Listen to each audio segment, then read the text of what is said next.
Perfect. All right. Welcome to Next Stop, Your Career. As the title provides, system integration and collaboration, how Workforce Connections here in Las Vegas is leading Disconnected Youth Coalition to reshape the future by disrupting the disconnected youth pipeline. I am just beyond words today with the rich panel that we have. My colleague, Dr. Villalobos. Today, we are going to share with you what we've been able to cultivate here locally in our region. We represent the Workforce Development Local Board here in Las Vegas. We're excited to share what's happening in our region, and I want to spend as much time as possible unpacking some of their best practices and some of their failures, right? Oftentimes in business, we highlight all the things that we do exceptionally well. We'll also bake in some of our failures and how we learn from some of those items. I don't want to spend too much time on credentials because I want to dive right into the slide deck and the rich conversation. However, with us today, we have Dr. Ricardo Villalobos, a Chief Programs Officer here at Workforce Connections in Southern Nevada. He oversees the implementation of WIOA Title I for Southern Nevada, as well as other workforce initiatives. And I'd be remiss. We also have Dr. Lisa Morris-Hibbler representing New Ways to Work and has played an instrumental role in galvanizing the Disconnected Youth Coalition here in Southern Nevada. She formerly served as the Deputy City Manager for the City of Las Vegas. She is a servant leader, a pillar in our community, and has forgotten more in this critical space than I'll ever know. I know she gets mad every time I introduce her that way, but it's the truth. I will be serving as your MC and facilitator. I'm Cecil Fielder, Strategic Initiatives Manager here at Workforce Connection, the local board. Previously, I served 30 years in transportation and logistics, including serving as the Assistant General Manager for the Las Vegas Transit System, formerly a member of the Governor's Workforce Development Board, and I also was gracious enough to serve as the Vice Chair of the local board here in Las Vegas. Setting some context before we get started in this conversation, we'll be talking about the disconnected youth. You may be familiar in your region, also known as opportunity youth from a national frame. They mean the same thing. It's all about the narrative. The narrative remains the same. Disconnected youth.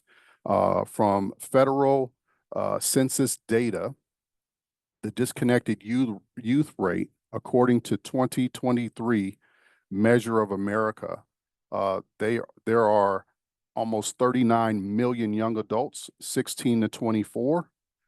I'm sorry, scratch. There are almost 39 million young adults, 16 to 24 throughout the nation, almost 5 million of which are disconnected, 16 to 24, not working, not in school, almost 13%. I'll pause here for the poll question. You know, are you familiar, are you aware of the disconnection rates for young adults 16 to 24 in your region? And feel free to weigh in, share your answer, and submit.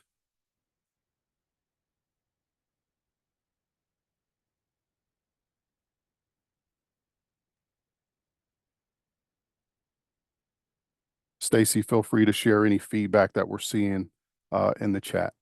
Yeah, so it looks like most people have a general idea, but not the exact figure. That's 57%. And coming in second is, no, I'm not aware of the youth disconnection rate in my area with 36%. And only 7% are aware of the rate. Excellent. Thank you, Stacy. And thank you guys for being vulnerable in this space. Dr. Villalobos is going to unpack a little bit, but just a couple of key data points that I'd like to share about disconnection rate in our nation. Bakersfield, California, not to put you on the spot, 18.3%. Note 20% of that disconnection, excuse me, are men, 28.2% are Caucasian males. So I just wanted to throw it out there. Memphis, Tennessee, they have a disconnection rate of 19, almost 20%. And I'd like to note 23.5% of their disconnection rate are men, of which 27.3 are African American males. Without further ado, Dr. Villalobos, if you would, sir, just unpack how the journey began with this Disconnected Youth Coalition here in Southern Nevada. Yeah, thank you, Cecil. I appreciate the opportunity. It's great to be here with champions like you and Lisa, and appreciate Heidi and Zachary giving us this opportunity. So I hope that for those who are joining us, that as we share our journey, that there'll be some nuggets, that you can find that would be helpful to you. So Cecil, I'll go back to your question. How did this whole thing get started? I appreciate the poll question because and I hope those who are vulnerable and honest and true to not knowing, feel a sense of, okayness with it, because I was asked that question by a national youth champion. Some of us may know Robert Sines. So he had reached out to me. We started this conversation and he asked me the same question. Do you know how many disconnected youth, 16 to 24-year-olds that are not working and not in school in our workforce area, particularly Clark County, which is the largest kind of county of Nevada? About 80% or so of the population is here as far as total population. Anyway, he asked me this question, and to be honest with you, I had no idea. And what he started to share with me was some statistics that were specific to Nevada. We had at that time, the fourth highest disconnection youth rate in the country as a state. We had about 16%. So again, 52,800 disconnected youth.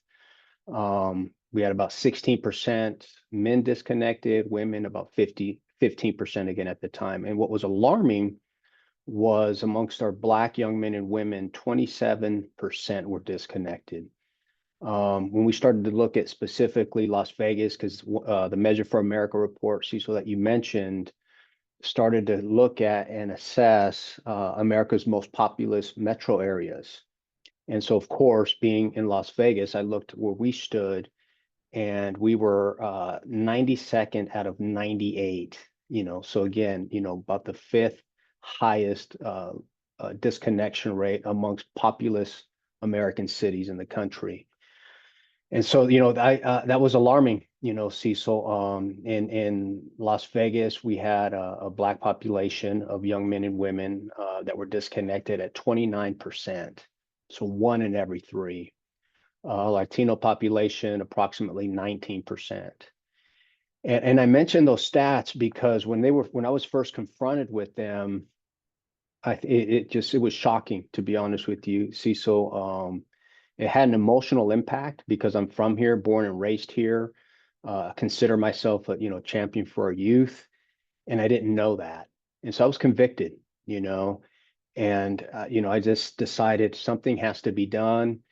And what followed that feeling, right, of shock and emotional impact was something needs to be done, and I know I can't do it alone. And I'll speak, I think, more to that a little later, Cecil. So I immediately thought, who do I need to reach out to? Because I know this can't happen alone. The local workforce board here in the Southern Nevada area, we serve approximately 1,000 youth per year. 600 to 700 of those are new youth, and about 300 to 400 generally are carryover youth. So approximately 1,000 that we're serving every year. And again, when we looked at the fact that we had in Southern Nevada, almost 43,000 disconnected youth, and us only be able to do 1,000 as a local board, I knew that it cannot be done alone. And so I reached out to a couple champions. One, Dr. Tiffany Tyler, who's not with us today, Dr. Lisa Morse-Hibler, who's joining us, and started the conversation about, asking them the same question. Do you know how many? And generally people don't, right? Unless they're looking into that stuff. And again, bringing up the statistics that were applicable to us in Southern Nevada, again, the shock, the alarm, the conviction that sets in about doing something. And then the message started that we have to do something and we cannot do it alone. And so, Cecil, it really stemmed from a passion in this space and a decision to reach out to others who share that passion, and literally just started with that simple decision. We have to do something, and we have to do something now. And we were okay not knowing exactly what to do, but knowing that we had to come together to figure something out. So I'll pause there, Mr. Fielder. Dr. Villalobos, I'm grateful for your courage, your tenacity, resilience, and your call to action, because you could have been exposed to this data and did nothing, but you stood on courage. You reached out to our colleagues over at the City of Las Vegas to further this discussion and figure out together what we can do as a community. Dr. Lisa Morris Hibbler, I always ask for forgiveness later. I've had the great pleasure of working with you for almost 2 years now in this critical work, and I'm definitely a student. And so I ask you, in the space of disconnection, here specifically in Southern Nevada, what is your personal why behind this mission, behind this work? Thank you, Cecil, and good morning or good afternoon, everyone. It's a pleasure to be here. Much like what Dr. Villalobos says, and Dr. Villalobos and I have been working together for, I don't know, 25 years at least. I've been in the city of Las Vegas going on 31 years. And, early on, we did some work around the youth and the disconnection of rate. We were seeing some trends at that point about high school dropouts. I think to put a little context on what Dr. Villalobos said, the city of Las Vegas is the largest city in Nevada, and African American population is about 12%. So when you hear the statistic that he just gave, which I think Dr. Villalobos, you gave a statistic of 20+% of African American youth being disconnected, that we are disproportionately disconnected in that space. And we were seeing a lot of that early on with the disproportionate number of African American students who were not completing high school, and who were also, we could look at other statistics, whether it's the juvenile justice system, the homeless population, those that are on public assistance. We started to see a trend, and that trend is that we were trending in the wrong direction. And I've been a youth advocate for 30 years. I've been boots on the ground.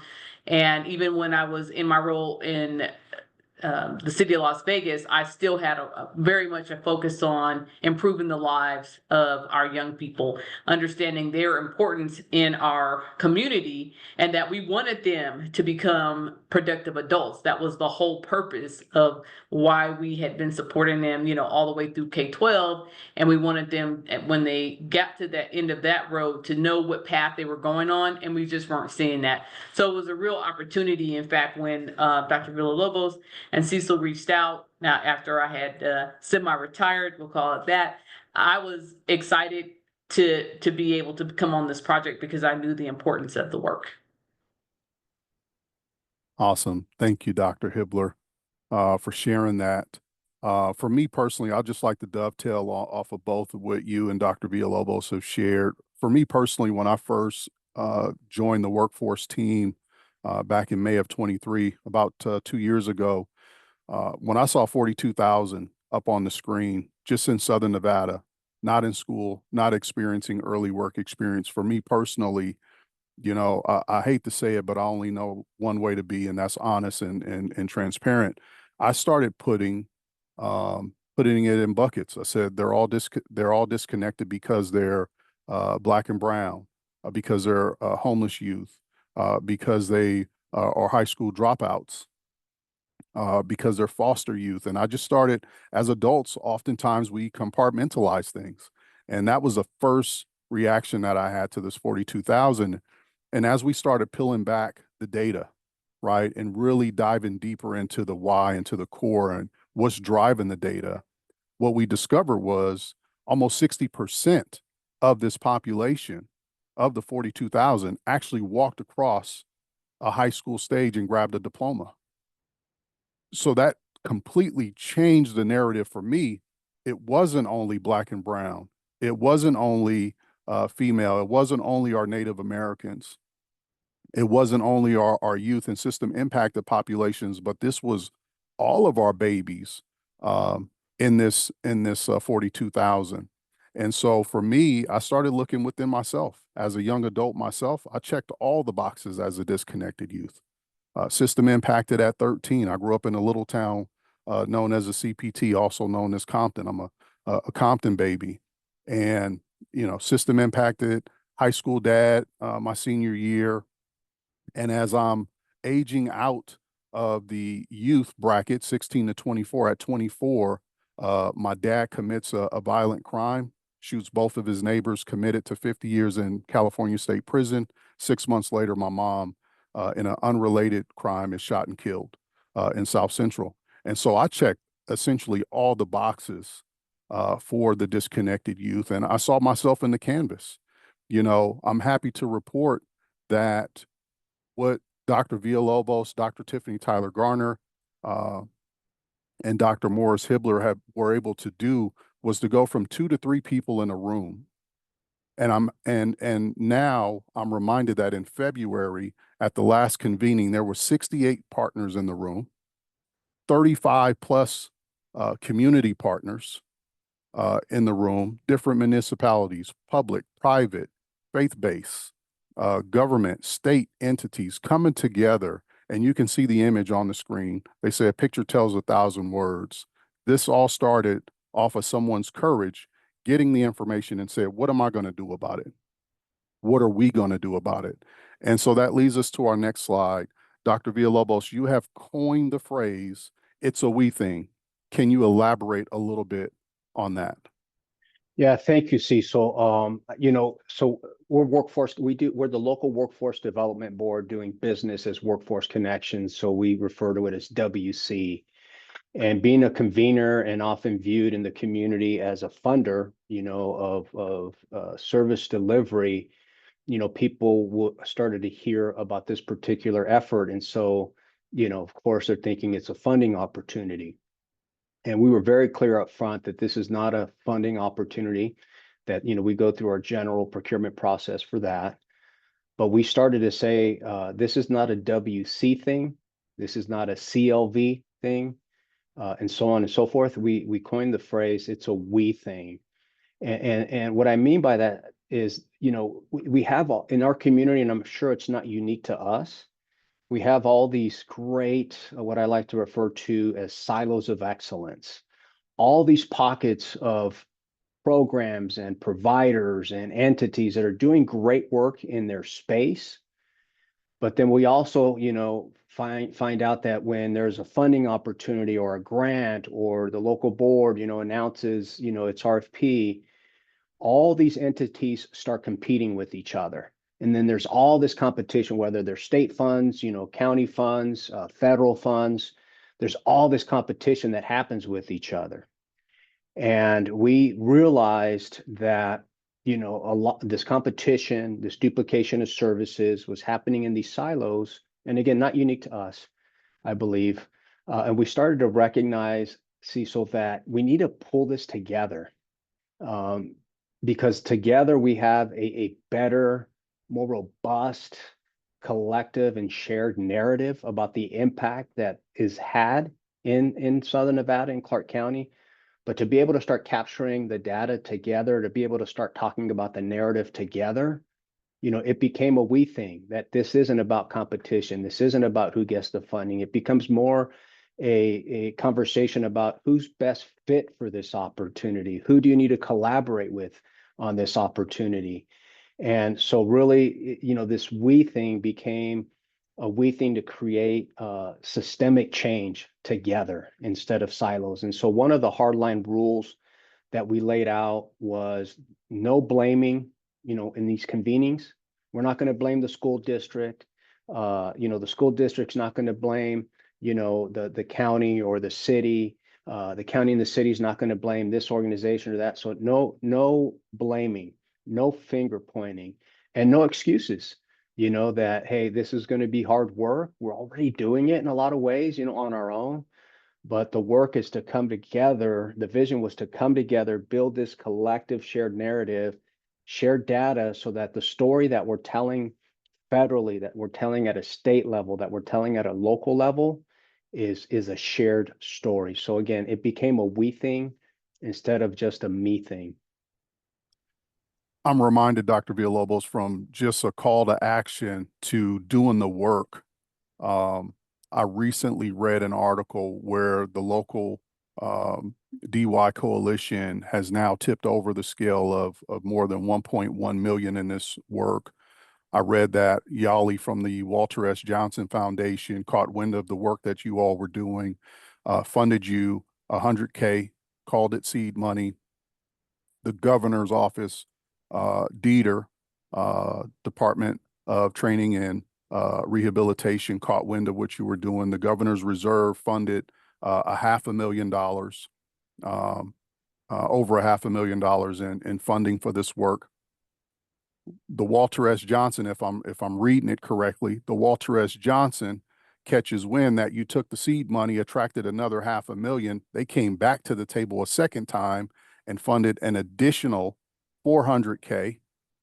And then what put the team over the 1 million mark was Jobs First NYC, a local intermediary out of New York City, caught wind and also awarded a, I'll look at the check and it says a planning grant, 50K, just for you to discuss building a local intermediary here in Southern Nevada based off the work that you all are doing with the Disconnected Youth Coalition. Dr. Morris Hibbler, excuse me, I want to ask you to expand a little bit on sustainability from your vision. What does that mean based on the work that you all are doing here? What are some of the next steps for the Disconnected Youth Coalition here in Southern Nevada? Thank you, Cecil. And for the listening audience, I just have a couple of things I wanted to talk about. As part of that sustainability, first of all, that seed money allowed new ways to work to bring on some local professional services. And so that is how I was able to become involved in a more formal way with the work.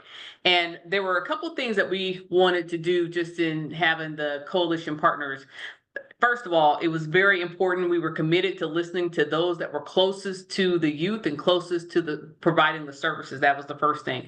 The second thing was that we also felt strongly that youth voice was important, because when we're talking about youth ages 16 to 24, we knew that we had long, as much as we were trying to hold on to our youthfulness, we were long beyond the ages of the population we were serving. And so how we may have received information, how we may have wanted to receive services may not be how our current youth receive those services. And so we really took a lot of time to just listen to them and what would be helpful for them. How do they receive information? So the first thing is we did a series of listening sessions, which was important to the work. Those listening sessions were with youth. We listened to, we had one group that specifically targets parents, they're young adults that have children. We listened to children in foster care. We had children that were in alternative education, like kids that are in, I hate the term behavioral school, but that's the coin, but it's kids that are no longer in a traditional school setting. And we asked them what would make it, what would be helpful to them, how would they receive information. And I'll tell you, one of the things that always stuck out with me is, first of all, these youth are amazing. Whatever stereotypes we have, it is so different than what the reality is. Most of these kids have adult responsibilities. Most of these kids have been going through a lot of trials and tribulations, and many of them want to do something more than what they're doing, but they do not know the pathway. So that was really important for me to convey that. One of the groups that we talked to said, youth should automatically be opted into eligible services rather than relying on youth to opt in. That was really, really important, because we thought, wow, how easy, when we're talking about sustainability, how easy is it for us to just automatically opt kids in, instead of us sitting on services and hoping that the youth come to us? So that was like an easy takeaway. The other thing that they talked about was the use of community navigators. They said, hey, when we're finished, like if we graduate from school or we age out of foster care or whatever the circumstance is, we don't have a place where we can go to get information. So you talked about having either some sort of a hub or some sort of a navigator, a place where they could get that information. And they also talked about information has to be disseminated a number of ways. It's not all of us really have access to the web. Sometimes we have a phone, but it doesn't have service so that we can get on the web. They talked about some of the handbooks and guidebooks were outdated. And so just having the ability to get information. Equally important, as I said, was the youth servant organizations. And we did both. We had surveys that gathered information from those youth servant organizations. And then we also did small group conversations with them. And one of the things that they talked about and what we learned pretty early on is that Southern Nevada had resources, but everybody didn't know what resources were available. So some people had a lot of kids on their roster, but they didn't have the resources that they needed for those young people. Other people had the resources and they were looking for the kids. So we immediately knew we had to come up with some way to do that. And so one of the things that we put in our phase 1 work was establishing a community resource database, which thanks Cecil's going to talk about this a little later, we were able to get Atlas, which is a platform that allows us to put all of the resources and the partners together. So we now have that information. And that was really important because when we talk about sustainability, we knew the infrastructure was critically important. Like we didn't build the infrastructure, the foundation, how are we going to continue to do this work? And so that was really, really important.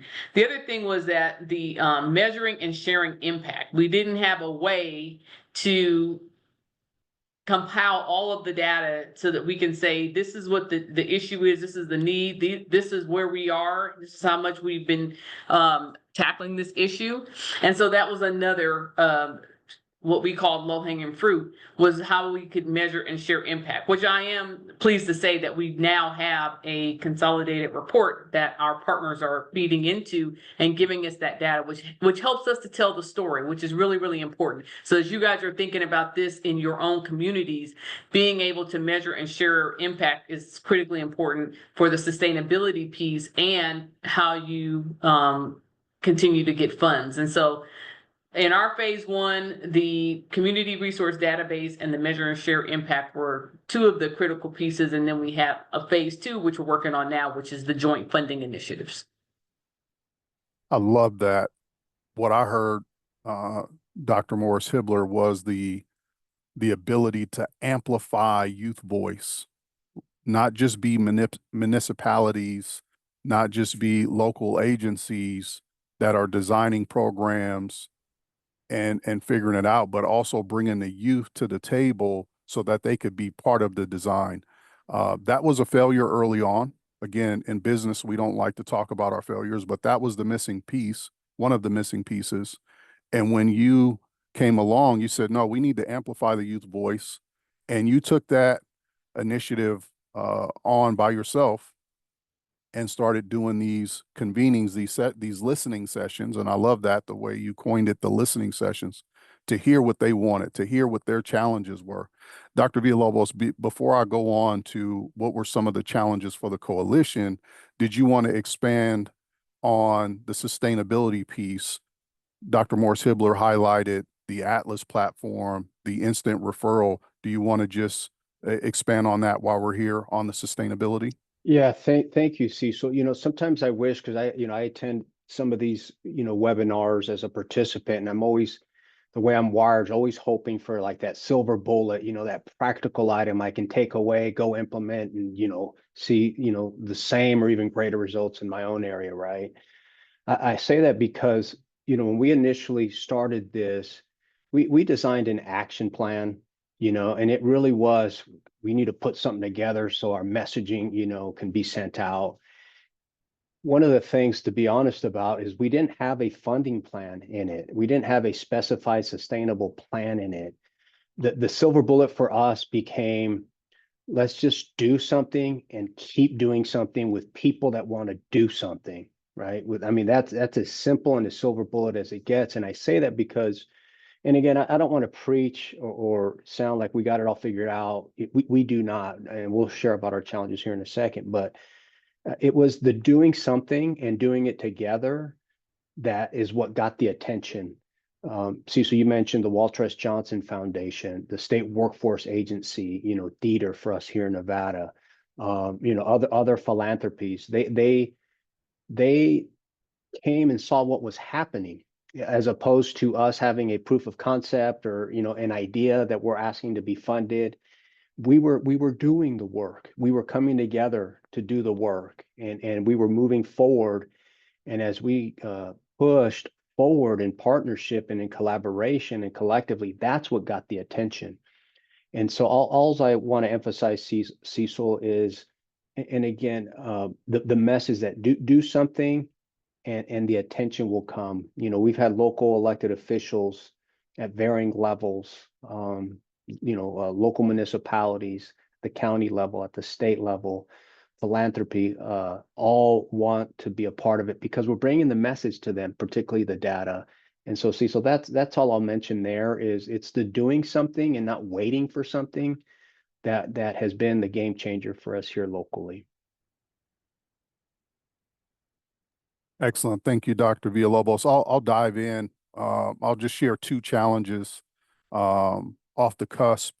One was fluid communication, being able to, each agency, each municipality, for-profit, nonprofit, has its own communication systems, system technology, system software, the way they collect data. And so one of the barriers, one of the challenges for us was the fluid communication. And so about a year and a half ago, we started courting community connections, also known as Atlas, regarding the system software technology that they had, where we could do real-time referrals without sharing security sensitive information with our youth. And through the Walter S. Johnson seed funding, we were able to procure 2 years of this system software technology. And I'm happy to report we're now in phase 3. We have about 20 partners that are in the system. Our aim is to grow this to over 500, to where it's a real life system where somebody can go in and do a real-time referral of a youth 16 to 24, whether if they need SNAP, TANF, Medicaid, a referral into WIOA, right, where we can help remove barriers and get them on a trajectory of education, training, and eventually career connection. Our employers will also be in our community. Our industry sector partnership employers will also be immersed into this system technology. And so that was one of the challenges, was communication. How do we break down that barrier? We saw an area of opportunity. We took the initiative. And now our coalition partners are on board to get into that system. The only ask, there's no MOU. The only ask is, if you're going to join the Atlas platform as a partner, come to the potluck with something. Highlight your resources, your services that you provide, so that it can be a two-way referral. The second thing I'll share, anytime you get over 50 people, municipalities, agencies in a room, you do get small business into the room, and it's a selling opportunity, whether if they are a consultant, a small business, immediately they see dollar signs. And so one of the challenges is having those uncomfortable conversations, obviously not in the convening, but in a conference room, and let them know this isn't a sales pitch. This isn't a place where you're now monopolizing. This is a place where we're asking you to bring resources, where we're braiding resources, stacking resources. And so we ask participants and those that come to the convening, add value. And so that can be challenging. Those conversations are absolutely uncomfortable. Um, and so I just wanted to share that. Dr. Villalobos, Dr. Morris-Hibbler, anything else you wanted to share along the challenges platform? Guys are good. Yeah, go I ahead. am, I think you kept- go Go ahead, ahead, please. Lisa, please. No, I would say I think he covered it because a lot of times when you bring people together, one of the things that folks are fearful of is what's going to be taken away. What do I have to give up? And I think that Cecil and Dr. Villalobos were very, very intentional as we continue to grow the coalition partners, that everybody understand about the we thing, like just reiterating that we're either going to win together or we're going to continue to lose together, and it's unacceptable for us to lose generation after generation. So we have to do something different. And I think the other thing is some of like the Atlas and some of the systems and infrastructure we put in place was a direct result of what they asked for. So they also saw action. So they said, oh, okay, we told you we needed X and you went out and found a resource. And that was really important, that we showed them that we appreciated them coming to the coalition meetings, being a partner, and that we were going to make sure that we implemented what they said would be beneficial to them. So I think that that was also, it could have been a challenge, but we turned it into something positive. Excellent. Thank you, Dr. Morris-Hibbler. Dr. Villalobos, just being mindful of time. We're about 15 minutes out before the end of the session, and I want to be able to open it up. I want to prompt two more polling questions to the audience, and then if Miss Stacy Height would help us along with the Q&A session. But Dr. V, before we transition, future of the Disconnected Youth Coalition in Southern Nevada, and any other earmarks that you like to highlight before we open this up to a Q&A. No, thank you. See, so I would just say the future is to continue community engagement. You mentioned the metaphor of a potluck. Everybody and anybody's welcomed. All we ask is that you bring something to the table. It doesn't have to be the turkey or the ham. It can be the mashed potatoes. It can be, whatever it is that you're bringing in this space. As you mentioned, see, so we have research institutions that are showing up that are doing research. We have faith-based organizations that are showing up, besides community-based and so on and so forth. And everybody brings something to the table, and there's no judgment about what they bring or don't bring. Just come to give just as much as you can walk away from the potluck to with something, right, to receive. So I think it's continuing community engagement, constantly looking at who are we missing to address, the gaps, in our service to these youth. I think the future is planning this phase of an intermediary, and going through what we need to and all the logistics there. So setting up an intermediary, because as a board, the way we're designed, we're quasi-government, so we can't necessarily receive, funds as a 501c3. We receive them, and many are familiar, I'm sure, with an indirect cost rate that hits it and it basically wipes out what's available to youth and services therein. I think that, again, the future is scaling the work. I think it's, building our efforts systemically and eliminating, this is the way we've always done it, and emphasizing again, it's more of a we thing and doing it together. I think lastly, Cecil, it's the future. It's figuring out how do we keep up with the demand, meaning, we have a current cohort that we're working with that's disconnected. And how do we address the current cohort of disconnection while also, disrupting that potential pipeline? Because we have 25 to 30,000, graduates a year from the Clark County School District.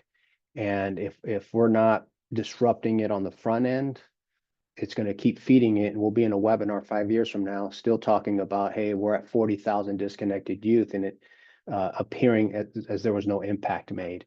So we want to address the current cohort, but also have efforts to address kind of that disruption of the pipeline. Thank you, Dr. Villalobos. Clark County School District, 5th largest school district in the nation, has been a phenomenal DY Coalition system partner. We're grateful to them. Real quick, I'd be remiss. I want to give a special thanks to our workforce connections local board executive director Jaime Cruz, deputy director and chief strategy officer Irene Bustamantes Adams for giving us the autonomy to galvanize and do this critical work. Also want to recognize the disconnected youth leadership team, Grant McCandless, Robert Sines, Dr. Tiffany Tyler Garner, and of course, the MC that couldn't be here today, Malik M.L. Williams here at the local board. And so I'll turn it over now. If Zachary, if you can pull up those polling questions, that would be great. I don't know if the white background is going to mess you up. That would be great. And then Miss Stacy Height, if you can help us through the questions in the chat. So feel free to put any questions in the chat, and then Zachary's also going to throw up a couple of polling questions for you all.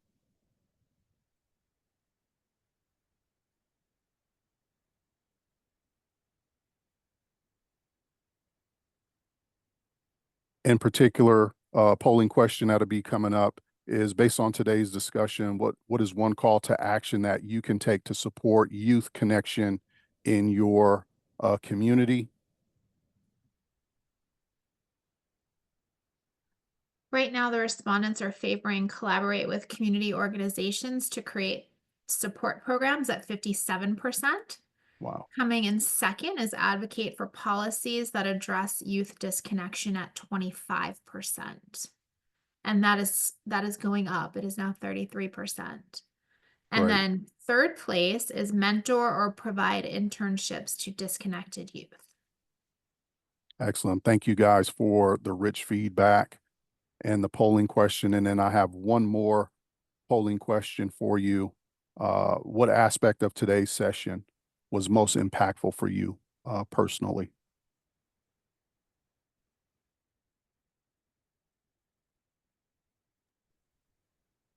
We'll give the audience a moment to jot down their thoughts. So right now it's an even split. I don't see any more. Oh, there's some more answers coming in.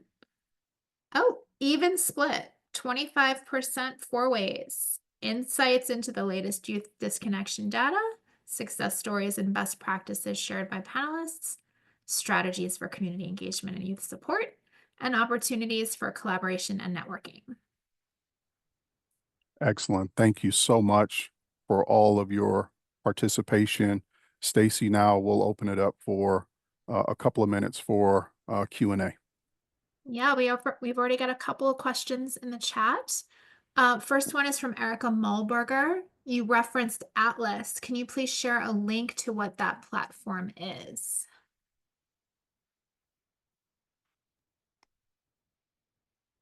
I can.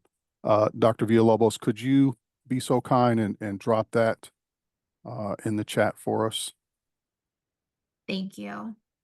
And then Charlotte Brown says, we are very interested in how to find and engage disconnected youth. We have partners and a referral platform that's great, but how do we get the youth to move from being in their rooms or on the couch playing games or on social media to being engaged in their own professional and skill development and mass? I probably would be retired if I knew the magic answer to that. I mean, that is one of the challenges, right? We all know that it's harder and harder. Look, listen, 30 years ago, independence for us was the party line and getting your driver's license at 16, right? Today, fast forward today, I have 7 children. Don't judge me. But six of them are 18 and under. They can care less about driving. That's not independence for them. They have system technology readily at their fingertips. And so it is challenging to engage our youth, but it can be done. It can be done together. And so I tell babies all the time, young adults, they told me don't call them babies.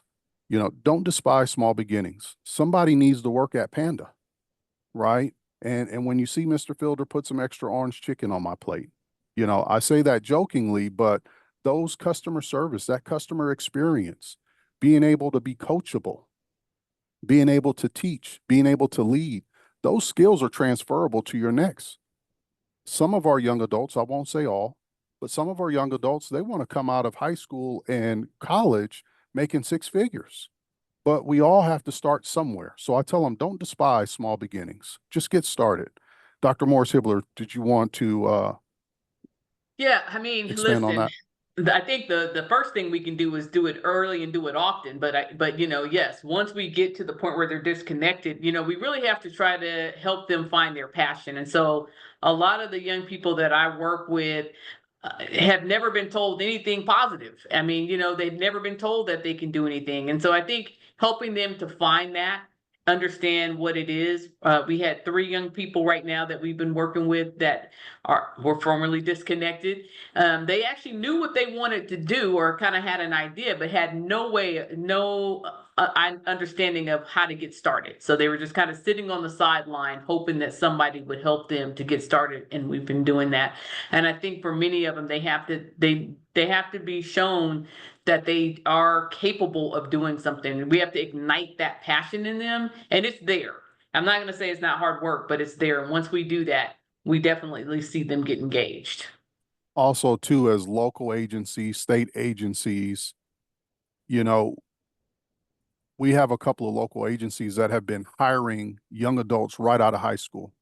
We interviewed a young man 2 weeks ago at a panel discussion, youth voice panel discussion, 18 years old, high school senior last year, fast forward, state employee, and now in the state pension program. At 18, he's not even 19 years old. And so I think, too, another way is for us to see this work differently. How can we create opportunities? Now, when that young man decides to go back and chase that bachelor's degree, guess what? The state has a college, a tuition reimbursement program. And so now his tuition is paid for. So I think it's multifaceted on that question. Great question, difficult to answer, but doing something, reimagining what this work looks like 5 years from now, is key critical to what we're doing today. Yeah, thank you. And we have a comment from T. Doherty. Success stories and best practices are really powerful and highlight the impact of the work with youth.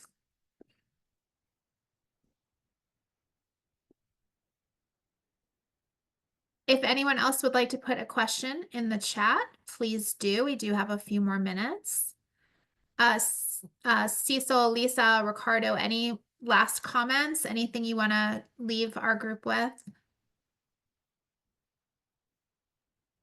No, thank you, Heidi. I would just say, and I apologize. I want to make sure I send the right link. And so can I send it to you and then you send it to all those who've participated on this? Yes, we can do Oh, that. Thank all you. right, thank you. I apologize that I can't get it quick enough, but no, I would just say, number one, get, something that's been helpful to drive our efforts has been that Measure for America report. It comes out every other year. The one that launched it for us was 2022, but the most recent one is 2024. And that'll give you some perspective, for your own community, and then, where it kind of fits in from a national perspective. So I think that's a tremendously great resource in this space. And I would say, secondly, to have like to really believe that this can, I'm a big believer that a spark can light a forest on fire. And it's just being able to talk to the right individuals about what the data is for your community. And you're going to, I really believe, coalesce people that share that passion and that drive to really want to make the big difference in this space. And so I would just say, find that person to talk to, that champion in this space, have the conversation, bring the data to their attention, and let it just cut loose from there.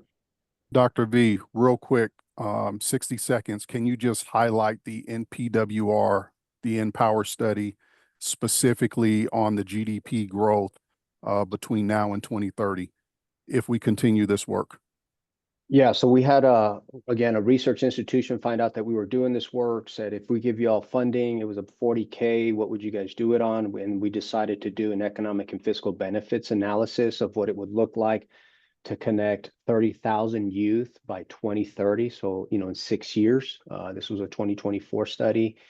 And so the end result was, as it notes there on the slide, the economic benefit for Clark County would be a GDP growth of 12 billion. That's 500 per youth that contributes to the GDP. The job growth from reconnecting these youth to education and work would lead to a job creation of 14,000 additional jobs. And then, of course, the fiscal benefit would be 4 billion that's saved for the state, because we look at it as either you're going to invest 4 billion, regarding public assistance, Medicaid, juvenile justice, et cetera, and these other things, or you can make an investment and that's a lot less and have a return. I believe our analysis has led to a 215% return on investment by making an investment of 12,000 per youth versus the 30,000 that's being made now, just to cover kind of those things that I mentioned. So I'll stop there, Cecil. Thank you, Dr. Villalobos. And I think somewhere in here, you have the Measure for America link in that presentation. Would you mind, Dr. Villalobos, baking that into the chat where the audience can go and do some research themselves, and at least we can leave, there's another takeaway there. Dr. Morris Hibbler, I think we got about 2 minutes, and anything else you want to highlight?